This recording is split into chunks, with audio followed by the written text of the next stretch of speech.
Great day. For the next couple of weeks, we're going to end the year wrapping up our One Another series. And as we've stressed for the past several months, what's more important here is transformation, not simply information, but life change and the practice of these one another's. And so the reality is, if you're not practicing these one another's within not just your MC community, but beyond, and you're not receiving or experiencing the practice of these, then the reality is you're missing out.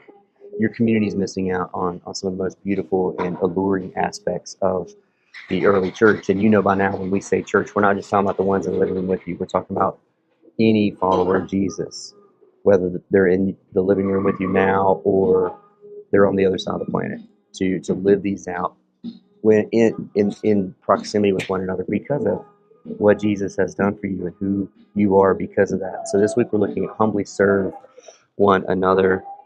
And as per usual, this teaching is intended to be supplemental. So hopefully you've had a chance to pray over and discuss this passage together and get real and honest and transparent, confessional even about it. And if you haven't, then go ahead and pause this video. But if you have, then we're gonna continue rolling along. So when you think of like the aspect of humbly serving one another, like you may wonder why we didn't pick a more direct passage for you to discuss. We could have looked at several things that Paul said when he says in Galatians that you were called to be free, but don't use your freedom to indulge the flesh, but rather serve one another humbly in love. Later on in that letter, he says, "Let us do good to all people, especially those in the family of believers." Peter says very similar things in his letter to offer hospitality without grumbling. We've talked about hospitality before, that each of you should use whatever gift he's been given to serve others as faithful stewards.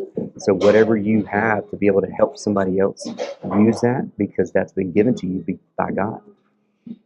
Clothe yourselves with humility toward one another. So we could use any of these passages. We could use several things that Jesus said, and we'll actually come back to him a little bit later. But the reason we use this passage in Philippians is because Paul really addresses the heart and the root of the why and the how we should be compelled to serve one another, and not just serve, but to serve humbly. When you think about any time two or more people get together and hang out long enough, like it's going to get messy, it's going to get awkward, it's going to get tense, somebody's going to get offended, somebody's going to get defensive, it's going to get ugly, frustrating, people will just slip out the back door. That's just people. One theologian says there's no letters in the New Testament apart from the problems of the church. Like we understand from day one there were issues within the church, and there was false teaching, there was heresy, there was legalism. But one of the primary things the writers of the New Testament addressed was the disunity among believers, and that disunity, more often than not, was rooted in pride and self-centeredness. And so in this passage, Paul's reminding these followers of Jesus in Philippi to live lives worthy of who they were because of Jesus. Same thing that Paul said in Ephesians, like, I urge you to live in a manner worthy of the calling to which you've been called, right? And so again, when we think about verses 1 and 2 here, like if you have any encouragement in this, like it's based on this reminder that Jesus came to save everyone, regardless of background, sin, family issues, socioeconomic status. He's like, hey guys, if you really believe the message of Jesus is true, then your life should look like you believe it's true. Can you remember that? Like that has to be the root of everything else I'm getting ready to write. And then verse 2 is like, based on that reminder, pursue like-mindedness, unity, being of the same love, being in one spirit and mind. It's not uniformity, but it's unity. Are you working together, striving together? But the reality then and the reality now is that too often I get too focused on me, and you get too focused on you. We get too focused on our own family, which we need to put effort and priority even in our family. But that's still me. That's my family. And so with great intention, we can blame busyness, we can blame season of life, whatever.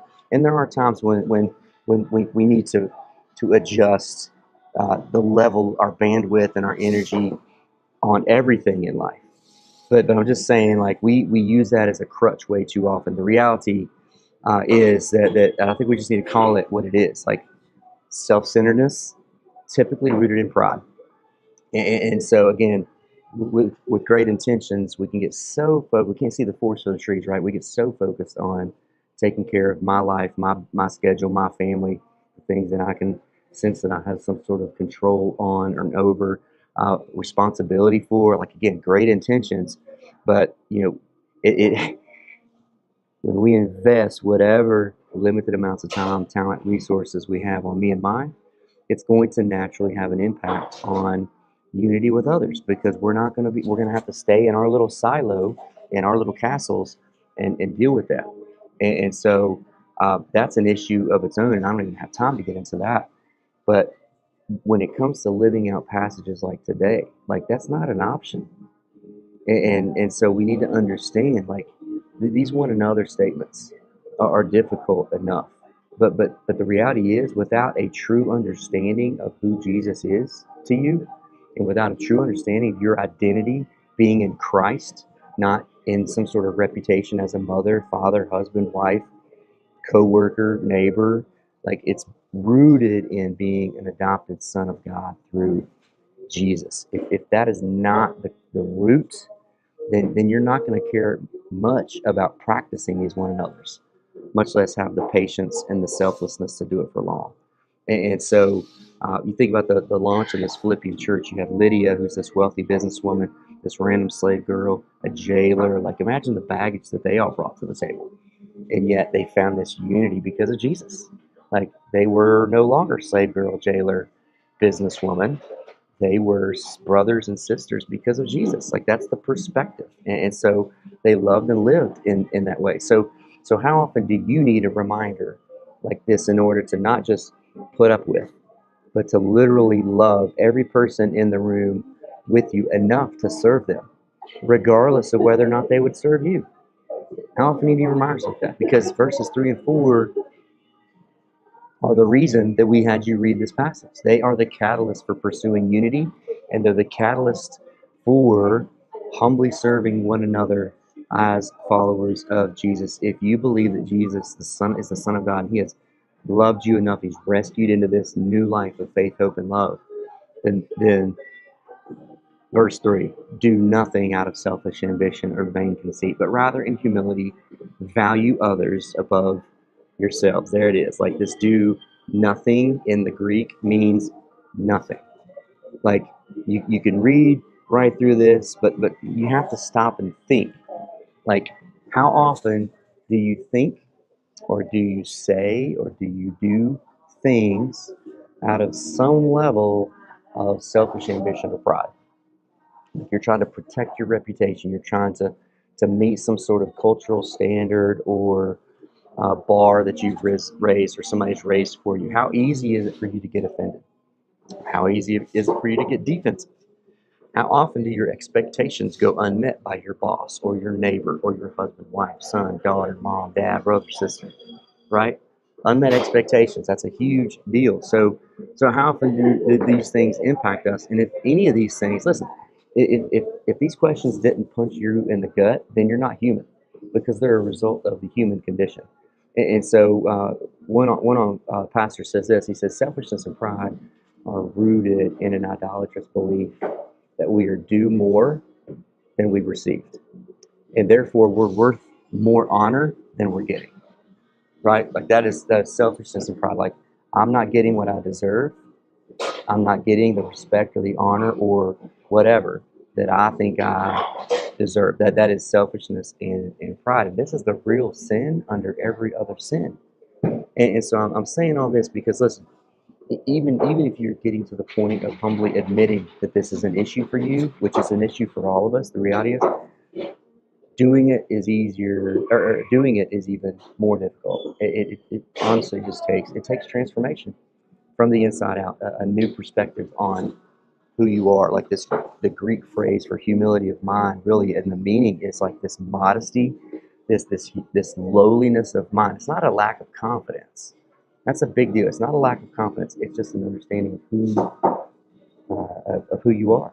because of Jesus. And so this is unpacked in verse 4 when he says, and I like the New American Standard version of verse 4, it says, do not merely look out for your own personal interests, but also for the interests of others. Have this attitude yourself, which is also in Christ. So the more my heart and my mind are fixated on me and mine, I'm always going to struggle humbly serving others because I'm too tapped out as it is in life. And you may serve every now and then, when we ask or when somebody reaches out to you, but rarely, if ever, will you see a need and meet a need without being asked. And I will almost say it's impossible. It's not going to happen as a way of life until your heart and mind are shifted from self to others, the way Jesus was. And again, I like the NASB translation because it clarifies. Like, it's okay to value your own personal interests. It's okay to value your family, right? You need to take care of your family. But it's so easy. It's so often because life goes so fast, so hard for all of us. Like, we have limited time and energy and bandwidth as it is. And most all of our time, energy, and effort can be focused on me and mine, inside the home, my family. And it is clear in Scripture that it's intended to be more than that. And so, listen, I get the reality. Like, some days you just feel like you can't even stay afloat. Like it's a Calgon, take me away kind of moment, or whatever. But just imagine what your life could look like if you lived open-handed with your time and focus, as if the interest of your neighbor across the room, across the street, across the cubicle, classroom, like if and when a need arises in their life, that you love them enough to reach out, to help them, to pray for them, to encourage them, even if that means you have to step away from what you're doing in the moment. Imagine what that could look like. And it may seem difficult, it may seem challenging, you may be like, flip it around. You know how hard life can get. You know how busy, how stressful, how anxious, how fearful, all the things. Now, what if it didn't even take you asking? Like, I feel like we should ask for sure, but like, what if you were in doing life together in proximity enough to where the people around you saw you struggling and you saw them walk away from their family, walk away from their work, their hobby, whatever they were focused on in the moment, because they saw a need in you and they walked away to come over and offer support, to serve you, to pray for you, to encourage you. It's different. It hits different. And so if we were living interdependently in that way to do that among one another, think of how our lives would be better, but also think about what the world around you will be witnessing when they see you think of others more than yourself. This is, here's the deal. I'm not saying it's going to be easy, but is your new life in Jesus about you, or is it about living for the glory of God? And so here's the deal. Real quick, we look at Jesus. Jesus taught that serving others was an act of true greatness, right? Mark 10, the James and John are asking like if they can sit at the right hand. The other disciples find out, they get ticked about like, what the heck are you even asking this kind of stuff for? It's crazy. And Jesus pumps the brakes on the whole situation. He said, listen, whoever wants to become great among you must be your servant. I didn't come to be served, but to serve and to give my life as a ransom. So he taught that serving others was an act of greatness. He taught that serving the least was a way of serving our King. You look at Matthew 25. Whatever you did for one of the least of these brothers and sisters of mine, you did for me. Like, so when we see somebody hungry, do you feed them? Do you ignore them? When you see somebody thirsty, do you give them a drink? When you see a stranger, do you practice hospitality and invite them in? Or do you move to the other side of the street and act like you're on the phone? Like, when we see somebody who needs clothing, do you offer clothing? Do you see somebody sick? Do you risk your own health to provide support for them? When you see them in prison, and I would say even physically, emotionally in prison, spiritually in prison, do you ignore them trying to protect your own reputation and well-being, or do you embrace like liminal spaces to offer help and encouragement? Liminal space is basically just this. You got point A and point B, and liminal space is the space in between. It's a threshold for growth. So who you are in point A, when you're willing to take a risk to help somebody to point B, what has that growth looked like? So we're going to use more language like that moving forward. Jesus taught serving the least is the way of serving our King. He modeled humble service. took the role of a teacher, rabbi, host at the Last Supper, and the very first thing he did was to get down on the floor and wash the feet of his disciples. And he said, listen, I've set an example that you need to do as I've done for you. He taught and he modeled. It's been said that humility is the secret sauce of the church. And when we humbly serve one another, it helps galvanize our love for one another, which shows the world our love for Jesus. So I want to encourage you to serve one another. How difficult is it for you to even notice the interests of others, much less stop what you're doing to humbly serve them? What is the biggest risk you've taken to humbly serve somebody else recently? How can you tangibly and humbly serve somebody this week? It doesn't have to be super major. The point is to get your eyes up, see what's around you, pray for opportunities to serve one another. The practice is simply this: be intentional about reaching out to somebody this week and humbly serve them. Blessings.